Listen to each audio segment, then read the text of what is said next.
Dear student, आज के session में हम कक्षा 10 गणित के प्रश्नावली 8.1 के प्रश्न नंबर 9 को हल करने वाले हैं। प्रश्न नंबर 9 दिया है, त्रिभुज ABC में जिसका कोण B समकोण है, यदि tan A बराबर 1/√3 दिया हो तो निम्नलिखित के मान ज्ञात कीजिए। हमारे पास sin A cos C plus cos A sin C इसका मान ज्ञात करना है। cos A sin C minus sin A sin C का मान हमें ज्ञात करना है। तो आइए देखते हैं इस सवाल को हम किस प्रकार से हल करेंगे। सबसे पहले हमें जो दिया है वो दिया है tan A बराबर 1/√3 और ये जो मान होता है ये लंब बटे आधार होता है। tan का मान लंब बटे आधार होता है तो लंब का मान 1 हो गया और आधार √3 हो गए। यहाँ पर एक त्रिभुज बनाएंगे, एक समकोण त्रिभुज बना रहे हैं। B को हमने यहाँ रखा, A को यहाँ रखा, A और C यहाँ पर न्यून कोण है तो इनको हमने यहाँ पर रखा। B समकोण है तो 90 डिग्री कर दिया।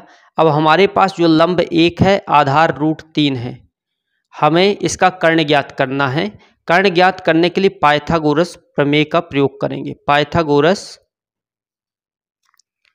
प्रमेय से पाइथागोरस प्रमेय जो होती है वो होती है कर्ण का वर्ग बराबर लंब का वर्ग प्लस आधार का वर्ग।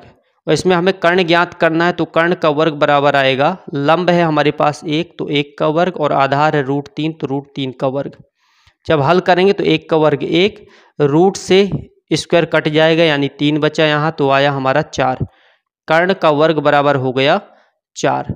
तो कर्ण बराबर आएगा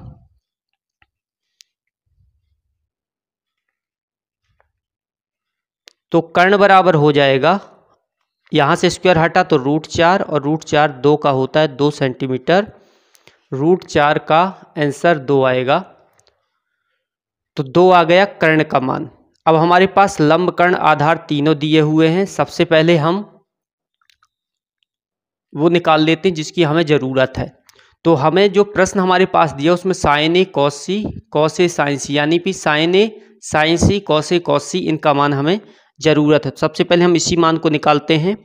sin A निकालेंगे और cos A निकालेंगे, फिर हम sin C निकालेंगे और cos C निकालेंगे। sin A का जो होता है लंब बटे कर्ण होता है, cos का होता है आधार बटे कर्ण। तो सबसे पहले जब A कोण पर निकल रहा है, न्यून कोण A को ले रहा है तो आधार ये रहेगा, लंब ये रहेगा, कर्ण ये रहेगा। तो यहाँ रखते हैं A कोण के लिए। तो sin A का मान हो जाएगा लंब है 1 और कर्ण है 2, 1/2 और आधार बटे कर्ण है तो इसका √3/2 आ जाएगा। लेकिन C के लिए जब हम लेंगे तो C है न्यून कोण ये, तो इसकी भुजा ये जो कहलाएगी ये आधार कहलाएगी, ये लंब कहलाएगी। लंब और आधार चेंज हो जाएंगे, लंब बटे कर्ण और इसका भी आएगा आधार बटे कर्ण, फार्मूले चेंज नहीं होंगे। तो लंब बटे कर्ण इसके लिए लंब कितना है √3/2 और आधार इसके लिए 1/2। ये बन गया। sin A cos A sin C और cos C इन सभी के मान हमने निकाल लिया है। अब हम प्रश्न लिखते हैं और प्रश्न को हल करते हैं। इसका जो पहला सवाल दिया है ये है, यहाँ पर sin A का मान जो है हमारे पास 1/2 है, उसको रखते हैं और cos C का मान है 1/2, इसको भी हमने रख दिया 1/2। sin A का मान 1/2, cos C का मान भी 1/2, cos A का मान √3/2 और sin C का मान भी √3/2। हल करने पर 1 का 1 में गुणा करेंगे तो 1 आएगा, 2 दूनी 4 हो जाएगा। जब बेस समान होते हैं, रूट में संख्याएं होती हैं तो हम बेस को लिखते हैं तो 3 आएगा, या फिर नहीं बनता तो 3 और 3 का गुणा होगा तो 9 आएगा, 9 रूट के अंदर आएगा। इसको ऐसे लिख सकते हैं √9 और 2 दूनी 4। जब हल करेंगे तो 1/4 यहाँ आया, ये 3 का वर्ग होता है तो 3 को बाहर निकाल दो, 4 को नीचे। एलसीएम करेंगे तो एलसीएम करने पर आएगा दोनों का 4। जब हर समान होता है तो अंश को जोड़ दिया जाता है, घटा दिया जाता है। तो 3 1 4/4 ये घट जाएगा 4 से 4 कट गया, मान आया 1। इसका राइट आंसर 1 हो जाएगा।